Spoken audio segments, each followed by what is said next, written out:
নারী শিক্ষার উন্নয়ন না হলে জাতি পিছিয়ে পড়বে। ডক্টর কর্নেল অলি আহমদ বীর বিক্রম। মোহাম্মদ নুরুল আলমের প্রতিবেদনে থাকছে বিস্তারিত। শিক্ষার্থীদের মধ্যে থাকতে হবে সততা ও নিয়মানুবর্তিতা। কোনো অবস্থায় নীতি বিসর্জন দেয়া যাবে না। নারী শিক্ষার উন্নয়ন হলেই দেশ এগিয়ে যাবে, তা না হলে জাতি পিছিয়ে পড়বে।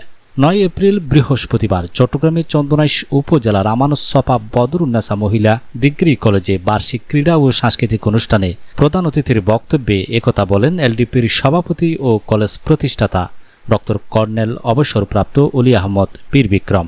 তিনি সম্প্রতি বিজ্ঞান মেলায় অত্র কলেজের শিক্ষার্থীরা প্রথম স্থান অর্জন করায় ধন্যবাদ জানান।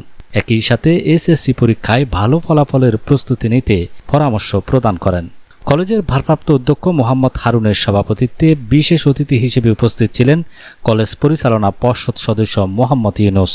সবাই বক্তারা বলেন, ক্রীড়া ও সাংস্কৃতিক চর্চার মাধ্যমে শিক্ষার্থীদের লেখাপড়ার পাশাপাশি সৃজনশীল বিকাশ ঘটে। এতে শিক্ষার্থীরা মোবাইল ও মাদকের আসক্তি থেকে দূরে থাকে। শিক্ষার্থীদের ভবিষ্যৎ উজ্জ্বল হয়। বক্তারা বলেন, শিক্ষার্থীদের ভালো ফলাফলের জন্য শিক্ষার্থীদের পাশাপাশি অভিভাবকদের সচেতন হতে হবে। অনুষ্ঠানে স্বাগত বক্তব্য রাখেন ক্রীড়া ও সাংস্কৃতিক অনুষ্ঠানের আহ্বায়ক অধ্যাপক সিরাজউদ্দৌলা। জাতীয় সঙ্গীত পরিবেশন ও পতাকা উত্তোলনের মাধ্যমে অনুষ্ঠানের শুভ উদ্বোধন করেন কর্নেল অলি। এতে শিক্ষার্থীরা বিভিন্ন ইভেন্টে অংশ নিয়ে নৈপুণ্য প্রদর্শন করেন। অনুষ্ঠানে অন্যান্যদের মধ্যে বক্তব্য রাখেন অধ্যাপক তকিউদ্দিন চবকি, অধ্যাপক খায়রুজ্জামান, অধ্যাপক শান্তপদ বড়ুয়া, অধ্যাপক ডক্টর রফিকুল আলম চৌধুরী, ইন্দিরা চৌধুরী, তাহমিনা আক্তার, শারমিন আক্তার প্রমুখ।